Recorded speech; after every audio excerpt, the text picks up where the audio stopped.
ലോകത്ത് മറ്റെവിടെയും നിങ്ങൾ പോയിട്ടില്ലെങ്കിലും ഇവിടെ നിങ്ങളൊന്ന് പോകണം. ഈ ലോകം ഒരിക്കലും ഒരേ ഭാഷ സംസാരിച്ചിട്ടില്ല. രാജ്യങ്ങൾ മതിലുകൾ പണിയാനും മതങ്ങൾ മനുഷ്യരെ വേർതിരിക്കാനും മാത്രമാണ് നിലകൊണ്ടത്. അപ്പോൾ ഒരാളൊരു സ്വപ്നം കണ്ടു.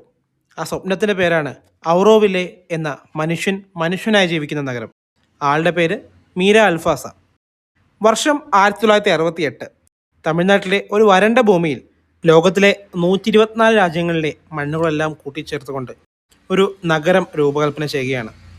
സ്വാതന്ത്ര്യ സമര സേനാനിയായ ശ്രീ ഔറോബിന്ദോ എന്നറിയപ്പെടുന്ന ഒരാളുടെ ആശയം ഉൾക്കൊണ്ടുകൊണ്ട് ഫ്രഞ്ചുകാരിയായ ദി മദർ എന്നറിയപ്പെടുന്ന മീര അൽഫാസ നിർമ്മിച്ചെടുത്ത ഒരു നഗരം. ഇവിടെ മതത്തിനോ രാജ്യത്തിനോ ഭാഷയ്ക്കോ ഒന്നിനും ഒരു പ്രാധാന്യമില്ല എന്നതിനപ്പുറം ഇവിടെയുള്ള ഒന്നും തന്നെ ആർക്കും സ്വന്തമായുള്ളതല്ല എന്നതാണ് അത്ഭുതകരമായ ഒരു വസ്തുത. ഇതൊരു ടോപ്പിയല്ല, പക്ഷേ ലോകം പരാജയപ്പെട്ടിടത്ത് മനുഷ്യൻ ജീവിക്കുന്ന ഒരിടമാണിത്.